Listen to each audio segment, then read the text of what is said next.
बेटा बातें नहीं, थोड़ा जल्दी जल्दी पढ़ेंगे। आवाज खत्म है वैसे ही, थोड़ी देर पढ़ लेते हैं। नहीं तो आज मैं छुट्टी डालने वाला था। तुम्हारी आवाज ही नहीं निकल रही, क्या करूं बताओ। मैं छुट्टी डालने वाला था, फिर मैंने सोचा गोल्स यही तो है। Something something is better than nothing. थोड़ा सा पुश करें तो इधर या उधर।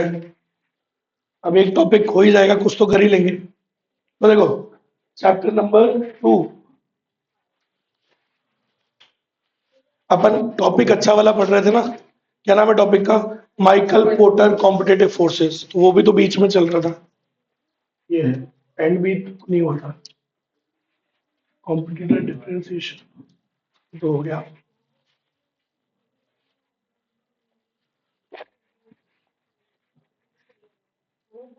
पीएलसी से पहले है, पीएलसी से पहले है। चलो, हाँ भाई, आवाज आवाज आ ही रही है ठीक ठाक। तुमको तो आ ही रही है ना आवाज? ठीक है। चलो, तो ये टॉपिक अपन पढ़ रहे थे लास्ट क्लास में। टॉपिक का नाम है Michael porter 5 competitive forces model. 5 competitive forces कौन सी होती है जिनसे मिलके कॉम्पिटिटिव प्रेशर बनता है? कि कोई भी इंडस्ट्री में कॉम्पिटिटिव प्रेशर ज्यादा है या कम है, वो कैसे देखेंगे? 5 एलिमेंट से। कंपटीशन के 5 बच्चे हैं ऐसे समझ लो आप। तो कॉम्पिटिटिव फोर्सेस के 5 एलिमेंट होते हैं, कौन कौन से? पहला पढ़ा था अपन ने, थ्रेट फ्रॉम न्यू एंट्रेंट्स। फिर threat from current rivalry among the players, है ना, राइवलरी। फिर वो bargaining power of buyer, bargaining power of supplier, threat from substitute. हमने कौन सा पढ़ लिया था इसमें? बार्गेनिंग पावर ऑफ बायर्स पढ़ लिया था। इजी छोटा सा टॉपिक था। ये छोटा सा है, ये छोटा सा है, वो लास्ट वाला भी छोटा है। आज अपन थोड़ा बड़ा वाला उठाते हैं, थ्रेट फ्रॉम न्यू एंट्रेंट्स। इससे भी तो वो इंडस्ट्री में पता लगता है कि वो अच्छी है या बुरी है। बुरी मतलब वहां कंपटीशन ज्यादा है या नहीं है। तो ये भी एक पॉइंट बहुत जरूरी है, थ्रेट फ्रॉम न्यू एंट्रेंट्स। एक बात बताओ, हमारे यहाँ जैसे पढ़ाने का काम है ना, अब यहाँ पे 4-5 कोचिंग इंस्टीट्यूट है अपने, बड़े बड़े अगर अपन बोले तो जयपुर में।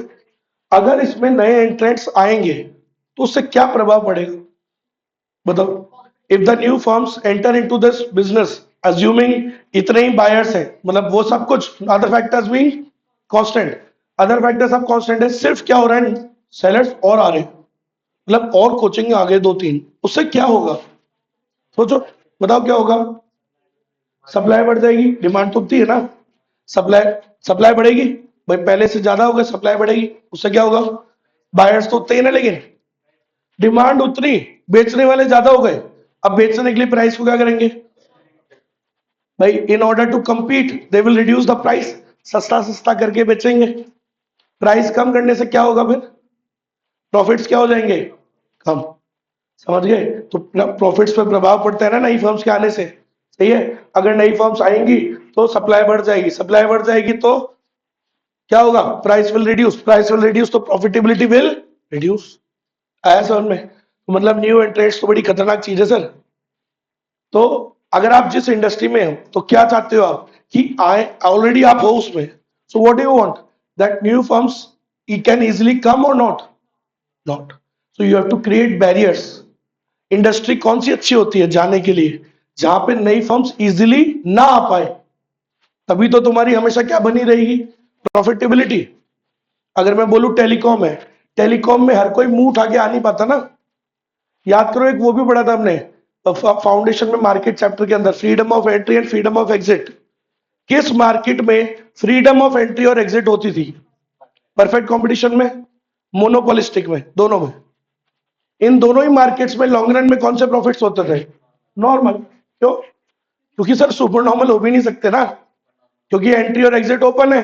नई फर्म्स आ जाती है, नई फर्म्स के आने से सप्लाई बढ़ जाती है, प्राइस गिर जाती है, प्रॉफिट नॉर्मल हो जाता है। लेकिन किस में हमेशा ऑलवेज सुपर नॉर्मल प्रॉफिट होता था? मोनोपोली या ओलिगोपोली। ओलिगोपोली में भी क्योंकि फर्म्स कितनी है? फ्यू, 5-6-10। नई फर्म्स आ ही नहीं पा रही, नई फर्म्स इजिली आ ही नहीं पाती, इसलिए प्रॉफिट्स हमेशा क्या रहते हैं, ऑन अ हायर लेवल। तो यही तो हम चाहते हैं। समझ गया मेरी बात?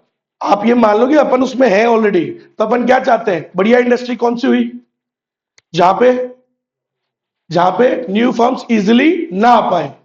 समझ गए? क्योंकि सर न्यू फर्म्स के आने से क्या हो जाता है, मैं बता चुका हूं क्या हो जाता है, रिजल्ट क्या इफेक्ट आता है। तो चलो यही सब पढ़ते हैं। बताओ मेरे को, न्यू फर्म्स के आने से क्या होता है? सर नई फर्म्स के आने से बड़ा पंगा हो जाता है। क्या हो जाता है? Sir new firms can reduce the industry profitability. सही बात है। न्यू फर्म्स के आने से उस इंडस्ट्री की प्रॉफिटेबिलिटी क्या हो जाती है, कम। समझिए मेरी बात? अब ये पीडब्ल्यू आ गए, ये और वो आ रहे हैं, क्या करेंगे, 15-15 हजार रुपए में सीए फाउंडेशन पढ़ाएंगे। समझ रहे हो? 15-15 हजार में, 50-50 हजार में सीए इंटरमीडिएट पढ़ाएंगे, क्या होगा उससे? फिर बाकियों को भी कम करना पड़ेगा, तो प्रॉफिटेबिलिटी क्या हो जाएगी, इंडस्ट्री के पॉइंट ऑफ व्यू से कम हो जाएगी ना। समझ रहे हो मेरी बात? तो यही होता है, नई न्यू एंट्रेंट्स के आने से it reduces the industry profitability, because कैसे, बता दो, तुम्हें तो पता है। सर नई फर्म्स के आने से प्रॉफिट कैसे कम हो जाता है? सर क्योंकि नई फर्म्स के आने से क्या होता है, मार्क इंडस्ट्री में क्या बढ़ जाती है, प्रोडक्शन कैपेसिटी बढ़ जाती है, नंबर ऑफ फर्म्स बढ़ जाती है, सप्लाई बढ़ जाती है, सप्लाई बढ़ने से प्राइस क्या हो जाती है, कम, और प्राइस कम होने से प्रॉफिट क्या हो जाता है, प्रॉफिट ऑफ इंडस्ट्री या प्रॉफिट ऑफ फर्म्स क्या हो जाता है, कम हो जाता है। समझ में आया? अरे बोले ऐसा ये तो फर्जी चीज है। चलो, प्रॉफिटेबिलिटी कब हाइयर रहती है, किस इंडस्ट्री में हाइयर होगी, जहां पे new firms can not easily enter, जहां पे वो आसानी से ना आ पाए। First point, profitability tends to be higher when the other firms are blocked from entering the industry. अगर आप न्यू फर्म्स को आने से ब्लॉक कर दोगे तो आपकी प्रॉफिटेबिलिटी हमेशा क्या रहेगी, हाइयर। कोई टेंशन ही नहीं, बढ़िया प्रॉफिट्स रहेंगे। चलो, इसके बाद सर क्या करना चाहिए फिर, दूसरों को रोकना चाहिए, नई फर्म्स को आने से डिस्करेज करना है। तो to discourage the new firms, the existing firms can try to raise the barriers to entry. Sir नई फर्म्स को आने से रोकने के लिए जो पुरानी वाली फर्म्स है वो क्या कर सकती है, वो बैरियर्स खड़े कर सकती हैं। समझ में आ गई मेरी बात? जिससे कि न्यू फर्म्स ना आ पाए। ठीक है, तो देखो सर, बैरियर्स किस प्रकार के खड़े कर सकते हैं, बहुत सारे प्रकार के, economic barriers, financial barriers, artificial barriers, government barriers, बहुत सारे बैरियर्स हम खड़े कर सकते हैं। सो बैरियर्स क्या होते हैं, फाउंडेशन में भी पढ़ा होगा आपने, बैरियर्स मतलब वो हर्डल्स जो आप नई फर्म्स को आने से क्या करती है, रोकती है। आज हर कोई मुंह उठा के टेलीकॉम बिजनेस में जा नहीं सकता, क्यों, वहां पे बैरियर्स है बहुत सारे। जैसे कि सर बहुत सारा पैसा लगता है, बहुत सारा, तो फाइनेंशियल बैरियर्स हो गया। सर उस वाले मार्केट में ना सर बहुत ज्यादा एडवर्टीजमेंट और सेलिंग कॉस्ट है, ये भी एक बैरियर है, बहुत ज्यादा पैसा बहाना पड़ता है एडवर्टीजमेंट सेलिंग पे। सर उस वाले मार्केट में ना सर गवर्नमेंट से परमिशन नहीं मिलती इजिली, ये भी क्या है, एक बैरियर। सर उस वाले बिजनेस के लिए आपके पास बहुत सारा लैंड होना चाहिए, ये भी क्या है, बैरियर। समझ गए कहने का मतलब? तो बैरियर्स तो बहुत सारे हो सकते हैं। बैरियर्स का काम क्या होता है, it prevents the new firms from entering into the market. सही है कि नहीं?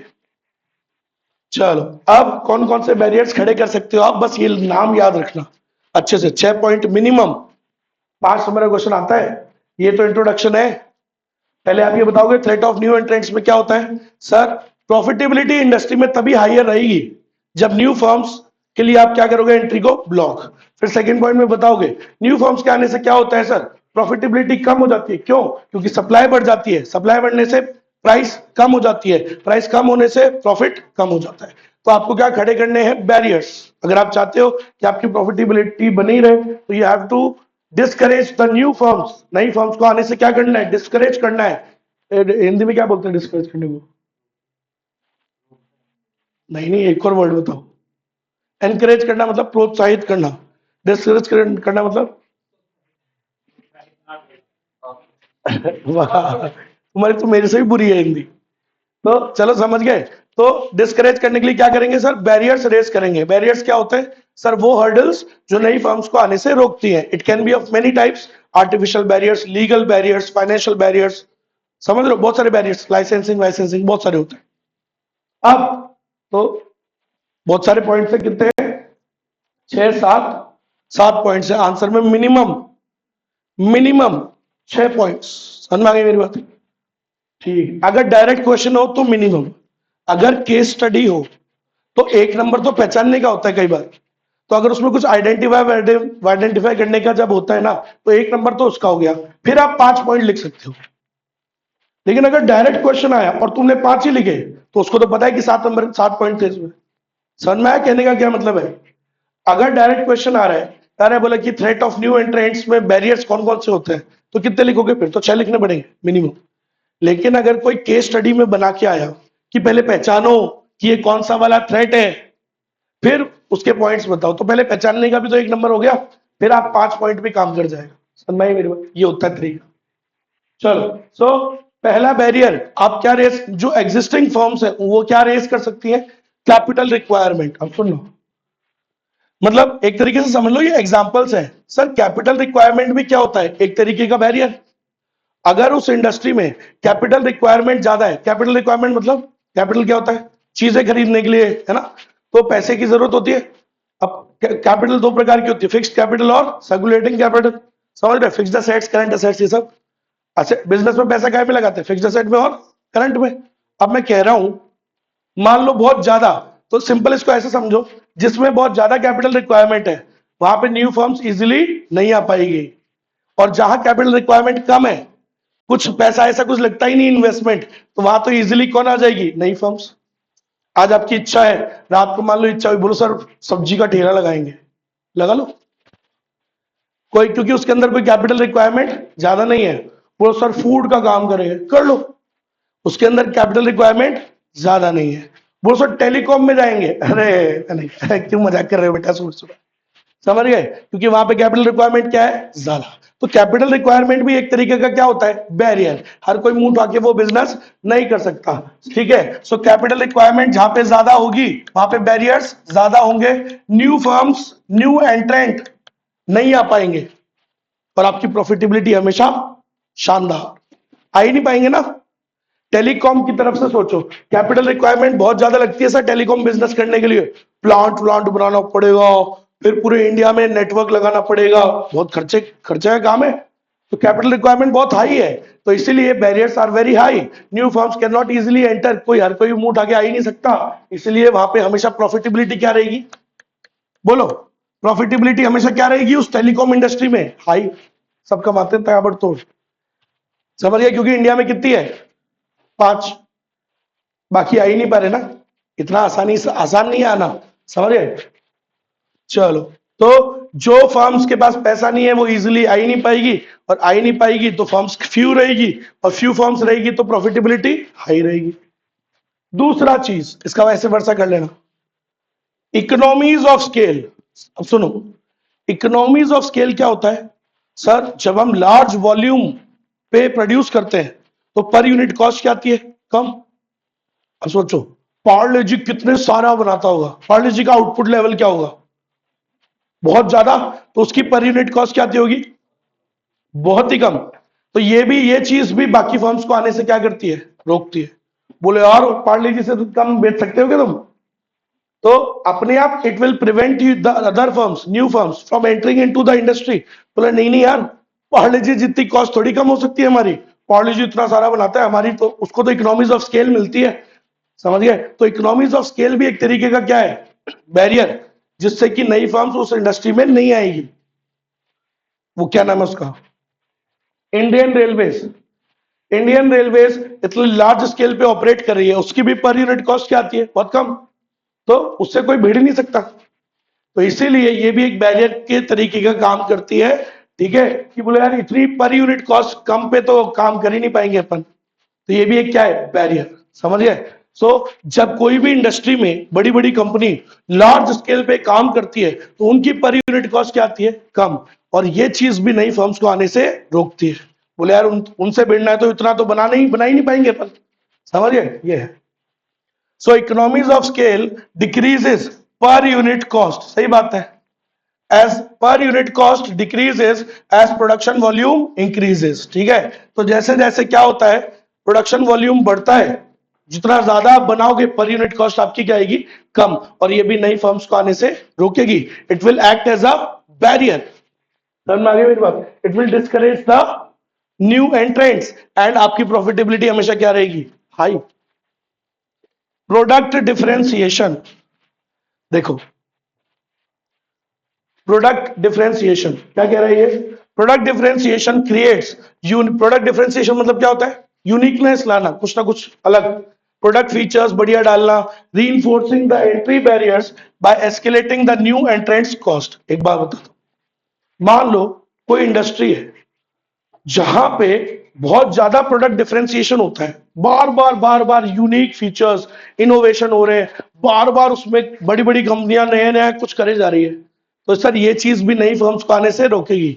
बोले यार इतना ज्यादा कोई बार बार क्या क्यों कर रहे हैं, हम तो कर ही नहीं पाएंगे, इससे उनकी कॉस्ट क्या हो जाएगी, नई वाली फर्म्स की बढ़ जाएगी, उनके बस की नहीं होगी संभालना, वो अपने आप ही मार्केट से निकल लेंगे। कई बार होता है नई नई फर्म्स, नए नए स्टार्टअप जोश जोश में आते हैं बड़े वालों से भिड़ने के लिए, अपने आप 2 महीने में निकल लेते हैं। क्यों? क्योंकि बड़ी वाली कंपनीज के पास इतना बैकअप है, वो रेगुलरली क्या कर सकते हैं, इनोवेशंस, रेगुलरली क्या डाल सकते हैं, प्रोडक्ट डिफरेंशिएशन फीचर्स, बार बार। लेकिन नई फर्म्स ये काम नहीं कर पाएगी, अपने आप वो ऐसी इंडस्ट्री में नहीं आएगी, इससे आपकी प्रॉफिटेबिलिटी क्या रहेगी, हाई। सोचो अपन बड़ी कंपनियां हैं, अपन क्या करें जिससे कि नई फर्म्स ना आए, क्या करो, दमादम खूब करो, प्रोडक्ट डिफरेंशिएशन करो, और ऊपर वाला पॉइंट लार्ज स्केल पे काम करो, अपने आप नई फर्म्स आएंगी नहीं, तुमसे डरेगी, प्रोडक्ट डिफरेंशिएशन करो, इससे उनकी कॉस्ट बढ़ जाएगी, वो अपने से क्या नहीं कर पाएगी, बराबरी कर नहीं पाएगी, तो ये भी एक बैरियर की तरह काम करेगी। स्विचिंग कॉस्ट, अब सुनना, स्विचिंग कॉस्ट क्या होती है, स्विच करने की कॉस्ट। देख रहे हो आजकल आजकल आप, है ना, गर्लफ्रेंड इजीली स्विच कर लेती है कहीं और, स्विच ये क्यों कर लेते हैं, क्योंकि स्विचिंग कॉस्ट क्या है, हाई नहीं है ना, स्विच करने में क्या जा रहा है सर। लेकिन एक बात को समझना, एग्जांपल यही है, स्विचिंग कॉस्ट क्या होता है कि हम जब दूसरी पे स्विच करते हैं, मान लो आज आप एक टेक्नोलॉजी यूज कर रहे हो and you are switching, you are shifting to new technology, तो आपको उसमें कितनी परेशानी आ रही है, ये भी एक इंपॉर्टेंट बात है। अब एक बात बताता हूं आपको, 2016 में एक नई कंपनी आई टेलीकॉम के अंदर, जियो आई, आज इंडिया की नंबर 1 कंपनी है। अब आप, जब वो नई कंपनी आई थी, उसने 1-1.5 साल फ्री इंटरनेट दिया, फ्री में बांटा, ठीक है, और लोगों ने क्या किया, फटाफट से स्विच कर लिया। तो क्यों स्विच कर लिया, क्योंकि सर कोई उसमें कोई स्विचिंग कॉस्ट हाई थी नहीं, नंबर भी वही यूज कर सकते हो, होता ना एमएनपी, सुना है, मोबाइल नंबर पोर्टेबिलिटी, आप पुराने वाले नंबर को स्विच करवा लो, स्विचिंग का कोई चक्कर ही नहीं था, स्विचिंग में कोई परेशानी नहीं आ रही, तो लोगों ने इजीली क्या कर लिया, स्विच। मैं क्यों बोलता हूं आपको, मैंने बताया था उस दिन, कोर कॉम्पिटेंसी, क्या था core competency, unique set of resources and capabilities, अपने आप को इतना कॉम्प्लेक्स बंडल बनाओ, पैकेज, इतनी स्किल्स तुम्हें आनी चाहिए, इतना कैपेबिलिटीज तुम्हारी होनी चाहिए कि तुम्हें कोई इजीली स्विच ना कर पाए। पर्सनल लाइफ में कर ले तो कर ले, प्रोफेशनल करने में क्या है, जोर, बोलो नहीं यार उसको हटाया तो ड्रामे खेल, आप समझ रहे हो ना खेल, वही चीज है। स्विचिंग कॉस्ट क्या है कि अगर अपन उससे दूसरे पे स्विच करें तो बोलो यार बहुत परेशानी हो जाएगी, समझ गए, तो ये होती है स्विचिंग कॉस्ट। अब मैं आपको क्या बोला, पहला एग्जांपल टेलीकॉम का, सिम का, देखो नई कंपनी आई, लोगों ने फटाफट एयरटेल वोडाफोन छोड़ के 2 मिनट में क्या कर लिया, स्विच, क्योंकि स्विचिंग कॉस्ट बहुत हाई नहीं थी। लेकिन आज आपके घर में वो है, क्या बोलते हैं, वो देखा आपने, वो डीटीएच लगाते हैं अपन, डीटीएच घर में डीटीएच लगता है ना, वो छतरी वतरी काइंड ऑफ, है ना। अब सुनो, तो वो जो डीटीएच लग रहा है उसको स्विच करने में क्या लगता है, आज मान लो एयरटेल का डीटीएच आपके लग रहा है, आज आपको बोले यार, बोले सर ढंग से तो चलता नहीं है, बार बार अटकता है।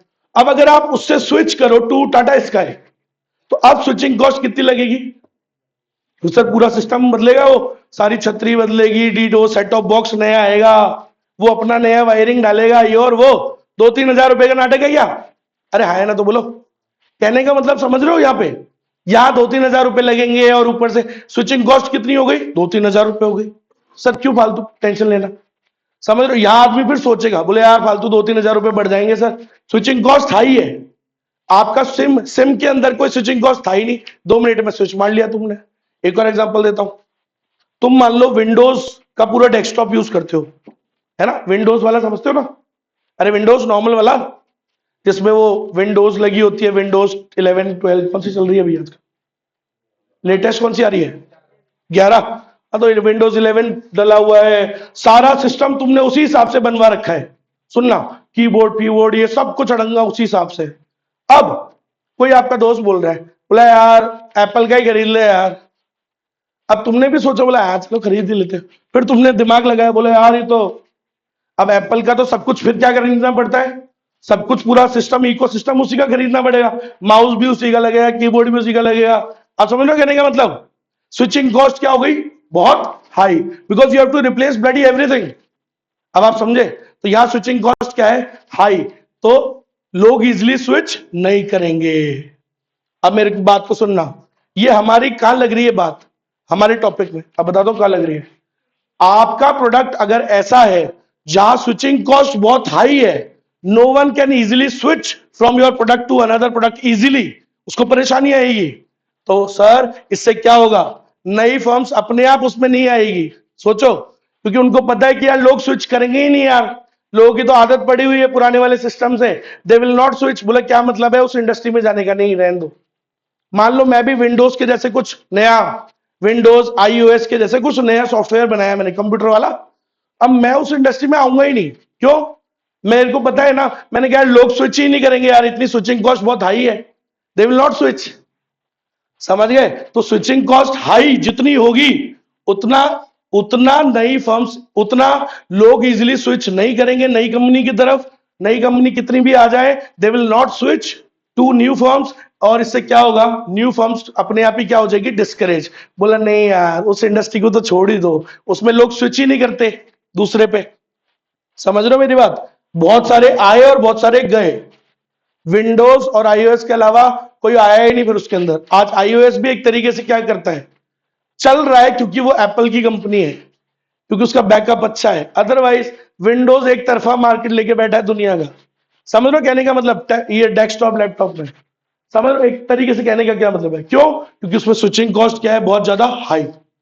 ये तो मैंने छोटा एग्जांपल लिया कंज्यूमर का। सोचो तुमने अपनी, तुम्हारी ऑडिट फॉर्म है डिलॉइट, ये लो, तो डिलॉइट क्या करता है, 3,000 लैपटॉप 5,000 लैपटॉप का ऑर्डर जाता है, समझ रहे हो, अगर मान लो इसका मन करे स्विच करने का, इजिली कर लेगा क्या स्विच, नहीं, क्योंकि क्या आएगी, स्विचिंग कॉस्ट बहुत हाई है, सारा सिस्टम बदलना पड़ेगा sir, data network information systems all are compatible with the Windows. अब now you are switching to Apple, तो परेशानी आएगी, आई कि नहीं आई बात, सर में हार्डवेयर सॉफ्टवेयर सब खरीदना पड़ जाएगा फिर से। समझे कहने का मतलब ये है, तो स्विचिंग कॉस्ट क्या होनी चाहिए, high switching cost is also a barrier for the new firms, क्योंकि जिस धंधे में हाई स्विचिंग कॉस्ट होगी तो नई फर्म्स पहले ही रुक जाएगी, क्योंकि उनको पता होगा कि नए भाई लोग स्विच तो होंगे ही नहीं। समझ में आया, आप टेलीकॉम में देखो, टेलीकॉम में जियो क्यों आ गया, क्योंकि उसको पता था इसमें स्विचिंग कॉस्ट हाई है ही नहीं, लोग इजिली स्विच कर लेंगे, उसकी तरफ आ जाएंगे खिसक के, 2 मिनट में फ्री देगा तो, क्योंकि स्विचिंग कॉस्ट कुछ है ही नहीं ना, नंबर जाने का भी दुख नहीं है, नंबर तो वही स्विच हो जाएगा उस पर। समझ गए मेरी बात, ये है। आज मान लो मेरा नंबर है 8094252525, स्पेशल नंबर है, पैसे देके खरीदा हुआ है बहुत सालों पहले, आज से 15-20 साल पहले। अब आप सोचो अगर स्विचिंग के अंदर वो नहीं होता कि बोला नहीं आपको तो उसी कंपनी के साथ, वोडाफोन से लिया था मैंने तो ये नंबर, अब अगर ये प्रॉब्लम होती कि यार वो स्विच नहीं कर पाता जियो पे, तो मैं नहीं करता फिर, पैसे दिए उसके, समझ रहे हो, तो स्विचिंग इजी थी इसलिए कर लिया। खैर समझ गए सब लोग, अरे हाय ना तो बोलो, तो हाई स्विचिंग कॉस्ट, अरे समझ रहे हो, high switching cost is also a barrier, it is a barrier, it discourages the new firms from entering into the industry. समझ में आई क्या मेरी बात, कई बार बच्चे बोलते हैं, जैसे मान लो बोलो सर ये फर्नीचर अच्छा नहीं है सर दूसरा लगा दो, अब मैंने कहा यार, अब समझ रहे हो कि ये कोई छोटी मोटी चीज थोड़ी है, बोला सर कि अरे यार ये दूसरा यार पूरा सबको सिस्टम बदलना पड़ जाएगा। समझ रहे हो कहने का मतलब, स्विचिंग कॉस्ट बहुत हाई है। नेक्स्ट नेक्स्ट नेक्स्ट, समझ में आया, अरे बोले सर नो, देखो तो स्विचिंग कॉस्ट क्या होती है sir, high switching cost like testing करवाना पड़ेगा, negotiation, training often make the buyers reluctant to switch the firms. Sir आपने पूरा है वो विंडोज का सिस्टम लगवा रखा है अपनी फैक्ट्री में, ऑफिस में, अब आप स्विच करोगे फिर से आपको नए सिस्टम पे डेवलप करना पड़ेगा, खर्चा लगेगा, इंस्टॉलेशन होगा, टेस्टिंग, फिर आपको क्या होगा, ट्रेनिंग करनी पड़ेगी। स्विचिंग करोगे तो परेशानी आएगी, तो अगर परेशानी ज्यादा आएगी तो इससे क्या होगा, इट विल क्या बोलते हैं, रोकने को क्या बोलते हैं, it will restrict the people to switch to new things, तो नई थिंग्स पे फिर शिफ्ट नहीं होंगे, सिंपल है। Next, brand identity. कई बिजनेसेस के अंदर क्या है, फर्म्स के अंदर की बहुत हाई ब्रांड आइडेंटिटी है, तो उसमें भी नई फर्म्स इजीली आती नहीं है, फिर सोचती है बहुत बार, बोले नहीं यार उसका ब्रांड आइडेंटिटी इतना है, मतलब लोग वही खरीदेंगे, कितना भी कर लो, अपन कितना भी बढ़िया प्रोडक्ट बना ले, बोले यार वो लोग को तो उसको ही खरीदना है ना। कई ऐसे प्रोडक्ट, टूथपेस्ट है, टूथपेस्ट फॉर एग्जाम्पल, अब यार मान लो लोगों को पता है, नई फर्म्स आने से पहले सोचती है, बोले यार कितना भी कर लो, बोले यार लोगों के तो दिमाग में सेट है कोलगेट ही खरीदना है इनको, तो समझ लो पानी, समझ लो कहने का मतलब ये है। तो कई बार ब्रांड आइडेंटिटी अगर बहुत स्ट्रांग है तुम्हारी उस इंडस्ट्री में, कुछ फर्म्स की ब्रांड आइडेंटिटी बहुत स्ट्रांग है, ये भी नई फर्म्स को आने से क्या करती है, स्टॉप करती है, रोकती है, क्योंकि नई फर्म्स आएगी नहीं, सोचेगी बोले यार उनको थोड़ी, बोले यार उनकी बहुत स्ट्रांग ब्रांड आइडेंटिटी है, बीट ही नहीं कर सकते। समझ रहे हो मेरी बात, आज रॉयल एनफील्ड है, बहुत तगड़ी ब्रांड आइडेंटिटी है उसकी, तो the new firms always think twice, यार उस इंडस्ट्री में जाने से रुक जाओ, फालतू वो लोगों को तो वही खरीदनी है। समझ गए ना कहने का मतलब। अब वो स्कूटर है, स्कूटर में कौन सा ज्यादा बिकता है, ईवी नहीं, नॉर्मल स्कूटर, एक्टिवा, लोगों को इतना अटूट विश्वास है उसके ऊपर, समझ गए कहने का मतलब। तो ये चीज भी क्या है, स्ट्रॉन्ग ब्रांड आइडेंटिटी भी एक बैरियर की तरह काम करती है, उन लोगों को तो वहीं जाना है, समझ गए मेरी बात, ये है। So, strong brand identity, especially for high cost, infrequent purchases, poses significant entry barriers for the new firms. तो सर, strong brand identity भी एक बैरियर का काम करती है, तो जितनी ज्यादा स्ट्रॉन्ग बैरियर्स होंगे, स्ट्रॉन्ग आइडेंटिटी होगी, उतना ज्यादा न्यू फर्म्स आ ही नहीं पाएगी, आपकी प्रॉफिटेबिलिटी हमेशा हाई रहेगी। आप सोचो, आपको ये क्रिएट करने, जैसे मान लो अपन कोई इंडस्ट्री में है, तो अपन सबको ये ना क्रिएट करने ताकि नई फर्म्स ना आ पाए। क्या क्रिएट करनी है, strong brand identity, switching cost high होनी चाहिए ताकि लोग इजीली आपको स्विच ना कर पाए, परेशानी आए उनको, प्रोडक्ट डिफरेंशिएशन करो बार बार, अपने आप नई फर्म्स नहीं आ पाएगी, फट जाएगी, उनके आने से पहले ही डर जाएंगे, सही है। इकोनॉमीज ऑफ स्केल पे काम करो, लार्ज स्केल प्रोडक्शन करो ताकि पर यूनिट कॉस्ट क्या है, कम, तुमसे भिड़ने आएंगे ही नहीं वो, फिर समझ गए। कैपिटल रिक्वायरमेंट इतनी हाई हो, जितनी हाई होगी उतना नई फर्म्स नहीं आएगी, तुम्हारी प्रॉफिटेबिलिटी हमेशा बढ़िया रहेगी। उसके बाद एक्सेस टू डिस्ट्रीब्यूशन चैनल, अब सुनो, एक्सेस टू डिस्ट्रीब्यूशन चैनल, ठीक है। डिस्ट्रीब्यूशन चैनल क्या होता है, जो एक प्रोड्यूसर से सामान कैसे जाएगा कंज्यूमर तक, है ना। अब देखो, the control of physical distribution channel by existing firms impedes मतलब ब्लॉक कह लो, रेस्ट्रिक्ट कह लो, रोकना, ठीक है। It blocks the new firms access despite the internet's growth. अब सुनो, आजकल है ना इंटरनेट खूब हो गया, है ना, खूब हो गया ना इंटरनेट, लेकिन अब उससे क्या होता है, जो नए वो स्टार्टअप वाले हैं, उनको ऐसे क्या हो गया, थोड़ा कॉन्फिडेंस कि यार बोला रहे अब तो यार सब कुछ कर सकते हैं। लेकिन एक बात बताऊं आपको मैं, वो कितना भी कर ले, बिस्लेरी को तो बीट नहीं कर पाएंगे। अरे बोला सर आप क्या जानते हो सर इंटरनेट की पावर, तो कितना ही पावर लिया हो, उसका फिजिकल डिस्ट्रीब्यूशन चैनल इतना स्ट्रांग है, भारत के हर कोने में, हर गांव में उसकी बोतल मिलेगी आपको, फिजिकल डिस्ट्रीब्यूशन, समझ गए, इतना स्ट्रांग है कि वो अपने आप नई फर्म्स को वो एक्सेस है ही नहीं, समझ गए मेरी बात। तो जितना स्ट्रांग, देखो अगर आप जो भी इंडस्ट्री है, अगर उसके अंदर फिजिकल डिस्ट्रीब्यूशन चैनल बहुत स्ट्रांग है, तो नई फर्म्स को आने से क्या करेगा, रोकेगा, कितना ही इंटरनेट आ जाए, यही तो लिखा है, डिस्पाइट द इंटरनेट ग्रोथ। तो सर जितना स्ट्रॉन्ग वाला तगड़ा वाला आपका डिस्ट्रीब्यूशन चैनल्स होंगे, वो चीज भी नई फर्म्स को आने से रोकेगी। आज लक्स लक्स साबुन, उसका डिस्ट्रीब्यूशन चैनल खतरनाक है, समझ रहे हो। यूनिलीवर, आईटीसी, इनसे इसलिए तो नहीं भिड़ पाते बाकी सब लोग, क्यों? बोले यार इनका फिजिकल डिस्ट्रीब्यूशन चैनल बहुत स्ट्रांग है, कितना ही कर लो तुम ऑनलाइन को ऑनलाइन, इनको बीट करना मुश्किल नहीं नामुमकिन है। क्यों? बिकॉज किस वजह से? किस वजह से? Because of access to distribution channels. इनके पास वो एक्सेस है डिस्ट्रीब्यूशन चैनल का, फिजिकल चैनल्स का, जो नई फर्म्स को आ ही नहीं सकता, कितना ही इंटरनेट आ जाए। आई बात समझ में? हर गांव में ना, कई तुमने देखे नहीं टिपिकल गांव कैसे होते हैं, पता है? टिपिकल गांव ऐसे होते हैं कि ना कि दुकान, प्रॉपर दुकान भी नहीं है, घर में गेट खोला एंड देखी बहुत थोड़ा सा सामान, साबुन, तेल, बिस्किट के पैकेट, ऐसा छोटा सा, बहुत छोटा सा, इतना सा है ना, इतने से में भी, लेकिन वहां पे भी आपको वो सामान मिल जाएगा, पार्ले जी मिल जाएगा, कुछ चिप्स के पैकेट मिल जाएंगे, लेस मिल जाता है सब जगह, पार्ले जी, कोलगेट, तेल, डाबर आमला। ये क्या है बेटा? यही तो है वो। किसको, इसको कौन बीट कर लेगा? इंटरनेट। समझ गया मेरी बात? तो ये है कहने का मतलब, ये भी तो एक्सेस ऑफ डिस्ट्रीब्यूशन चैनल्स भी क्या है, एक तरीके का बैरियर होता है, नई फर्म्स को आने से रोकता है। बोले यार कितना ही इंटरनेट आ जाए, बोले यार वो तो उनका ही, वो उनसे थोड़ी बीट, क्योंकि वो तो उसका डिस्ट्रीब्यूशन चैनल बहुत वाइड है, बहुत वाइडर है, सब जगह फैला हुआ है पूरे देश में, उनको थोड़ी बीट कर पाओगे आप। जहां इंटरनेट नहीं पहुंचता ना, जहां बिजली का करंट नहीं पहुंचता, टेलीफोन की वो नहीं पहुंचती, क्या बोलते हैं उसको, कनेक्टिविटी, वहां डाबर आमला तेल पहुंच जाता है। रील बना के डालूंगा भाई साहब, समझ रहे हो मेरी बात? डाबर आमला तेल पहुंच जाता है, पार्ले जी पहुंच जाता है, देख लो आप ऐसे ऐसे गांव में, समझ रहे हो। कोटा के आगे एक काइंड ऑफ जंगल आता है, दरा सेंचुरी बोलते हैं उसको, दरा, वहां पे मतलब हमारी जमीन है, वो ऐसी जगह पे जमीन है जहां पे फोन का नेटवर्क ही नहीं है भाई साहब। सर में वो सबसे बेस्ट जगह होती है, क्योंकि कोई कोई सेल रिसेप्शन नहीं है वहां पे, कोई नेटवर्क ही नहीं है, लेकिन वहां पार्ले जी जरूर मिल जाता है गांव में, बिल्कुल जंगल के बीचों बीच है वो गांव, समझ लो।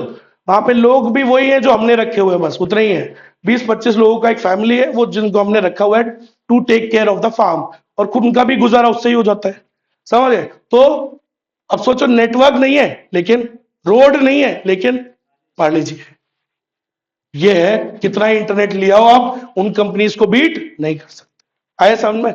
ये भी एक तरीके का क्या काम करता है, बैरियर, बैरियर का काम। और लास्ट है बेटा, last, possibility of aggressive retaliation, possibility of aggressive retaliation. क्या लगता है आपको, इंडिया में कई बार बहुत सारी कंपनी 1 घंटे के लिए या 1 दिन के लिए नंबर 1 पे आई है, फिर पता है क्या हुआ, कई बार उनका गायब भी हो गई है, मिली नहीं 2-3 साल तक, नीचे ही नीचे, समझ रहे हो, टॉप 10 से बाहर गायब हो जाती है, क्योंकि सेकंड मतलब ऐसा 1, 2, 3 इन जगहों पे ज्यादा देर तक रुक ही नहीं पाती, क्योंकि क्या आता है बहुत तगड़ा वाला आगे से, रिटेलिएशन। क्या होता है रिटेलिएशन, समझते हो? नहीं समझते? क्या होता है, जैसे आपने एक गोली मारी, लाइन ऑफ कंट्रोल पे खड़े हो, एलओसी पे, आपने एक गोली मारी, पाकिस्तान वाले भी कीड़े करने के लिए पहले बहुत गोली मारते थे ना, 4 गोलियां ऐसे मारते, ऐसी दिन में फ्री बैठे वाला टक टक 4 ठोक दी। अब पहले क्या था, इंडियंस रिटेलिएट नहीं करते थे, क्योंकि 2014 से पहले जो गवर्नमेंट थी उनका ये ऑर्डर होता था कि भाई अपने को रिटेलिएट नहीं करना है, ठीक है, और तो अपन रिटेलिएट नहीं करते थे। अब ऐसी मस्ती, ये मस्ती की बात बोल रहा हूं, इट इज नॉट वॉर की बात नहीं कर रहा हूं, नॉर्मल मस्ती में दिन में ऐसी, बोला यार पाजी क्या करे, बोला यार 4 दर दर दर दर, एक ऐसे ही मार दिया शॉट, एक बर्स्ट ले लिया, एक बर्स्ट मतलब क्या होता है, एक बार दबाते हैं तो एक बर्स्ट में 4-5 फायर हो जाता है, डाल दिया पाकिस्तान वालों ने। अब इंडियन वाले कुछ करते नहीं थे, ज्यादा रिटेलिएट नहीं करते थे, ऑर्डर से नहीं थे आगे से, वो बेचारे क्या करें। फिर अब लेकिन 2014 के बाद उनको फ्री हैंड मिला हुआ है, तो गवर्नमेंट ने फिर जो उनके जो डिफेंस फोर्सेस के वो थे, उन्होंने क्लियर फ्री हैंड दिया है कि तुम रिटेलिएट करो, कोई हमसे परमिशन लेने की जरूरत नहीं है। और अब क्या होता है, जब वो आगे से एक बर्स्ट मारते हैं तो यहां से बाहर सब दमादम उससे 100 टाइम्स ज्यादा रिटेलिएट कर देते हैं, समझ रहे हो। पहले तो हम गोली के बदले गोली भी नहीं मार पाते थे उतनी बड़ी इक्वल साइज की, पता है आपको, लेकिन अब अरे उधर से गोली आ रही है, इधर से हम गोला मार देते हैं, रिटेलिएशन। अब रिटेलिएट क्या करते हैं हम, ज्यादा अंदर तक घुस के मार लेते हैं।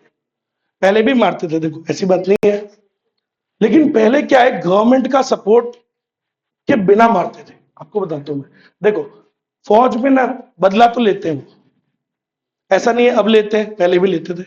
पहले क्या है, गवर्नमेंट का सपोर्ट नहीं था तो बिना बताए लेते थे, समझ रहे हो मेरी बात। अब लेकिन सोचो, आप जैसे छुप छुप के करो कोई चीज, और लेकिन आपके मान लो दूसरे सिचुएशन, मान लो पेरेंट्स ही अलाउ कर दे, तब क्या होगा, चीज में मजा ज्यादा आएगा। तो एक तरीके से वही, अब गवर्नमेंट ने अलाउ कर दिया, रिटेलिएट करो तो हमारा, तो पहले क्या छुप छुप बदले तो तब भी लेते थे, समझ लो। तो पहले भी स्ट्राइक्स होती थी, लेकिन अब और ज्यादा तगड़ी होती है, क्योंकि अब किसका सपोर्ट है हमारे पास, भाई हमारे खुद के लोग हमें सपोर्ट कर रहे हैं ना यार। पहले हमारे खुद का देश की जो गवर्नमेंट थी वो सपोर्ट नहीं करती थी, समझ रहे हो मेरी बात। लेकिन अब तो इसलिए अब हम रिटेलिएट क्या करते हैं, बहुत तगड़ा वाला, समझ रहे हो, इतनी सी उंगली उठा के दिखाओ फिर बताते हैं। अब ये ना रिटेलिएशन का लेवल, तो इससे क्या होगा, कोई भी इजीली उंगली नहीं उठाएगा। तो सेम चीज यहां पे क्या है, पॉसिबिलिटी ऑफ अग्रेसिव रिटेलिएशन। आज टेलीकॉम में नई फर्म्स आ सकती हैं क्या, वो क्यों नहीं आएंगी, क्योंकि यहां पे बहुत तगड़ा वाला रिटेलिएट करता है, कौन, जियो।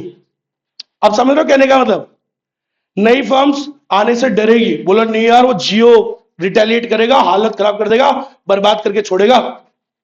समझ में आया मैं क्यों बोला, 2-3 नंबर पे इंडिया में कोई भी कंपनी आज जब भी आती है ना, आ जाती कई बार अमीरों में, 2 या 3 नंबर पे आ जाते हैं। 2 या 3 नंबर किसका है, अंबानी का है। भाई साहब कोई आ जाता है ना, एक दिन से ज्यादा टिक नहीं पाता उस नंबर, उस पे उसका ऐसा गेम चालू होता है, वो बहुत बाद में मिलता है, समझ लो, इतना तगड़ा रिटेलिएशन होता है। समझ गए रिटेलिएशन क्या, समझ गए, रिटेलिएट करना मतलब क्या, दुश्मन को जवाब देना। तो सर रिटेलिएट करना, बर्बाद कर देना। तो सर जितना ज्यादा रिटेलिएशन होगा, जितना अग्रेसिव रिटेलिएशन होगा, और वो भी एक किसका काम करेगा, बैरियर का। नई फर्म्स आने से पहले कतराएगी, डरेगी, घबराएगी, बोला नहीं यार उस इंडस्ट्री में नहीं जाना, वहां रिटेलिएट करते हैं, तगड़ा वाला। समझ में आ गई मेरी बात, ये है। कई बार देखे ना, नई फर्म्स आई, उनको बर्बाद करने के चक्कर में बाकियों ने प्राइस गिरा दी, पुराने वालों ने बिल्कुल फ्री, अपने आप बर्बाद करके छोड़ दिया। नई फर्म्स थोड़ी बेच पाएगी फ्री में, कर देते हैं रिटेलिएट, बर्बाद करने में क्या है, बिल्कुल सस्ता कर देंगे दाम को, उनका वो तो संभाल सकते हैं, नई फर्म्स नहीं संभाल पाएगी। तो जिस इंडस्ट्री में रिटेलिएशन ज्यादा होगा, जिस इंडस्ट्री में रिटेलिएशन ज्यादा होगा, अग्रेसिव होगा, उतना ज्यादा बैरियर्स हाई होंगे, न्यू फर्म्स नहीं आ पाएगी, और आपकी प्रॉफिटेबिलिटी हमेशा हाई रहेगी। समझ गए। तो रिटेलिएशन जितना ज्यादा, it acts as a barrier, it prevents, it discourages the new firms, वो नई फर्म्स को डिस्करेज करेगी, और वो आएगी नहीं अपने आप, और तुम्हारी प्रॉफिटेबिलिटी हमेशा शानदार। समझ गए। तो ये टॉपिक था समझने वाला, समझ में आया सभी को, पक्का। तो इसको याद करना, आराम से घर पे जाके एक बार रीड करना, सारे पॉइंट्स को समझने की कोशिश करना, ठीक है। चलो तो बस आज के लिए इतना ही, बाकी कल पढ़ते हैं।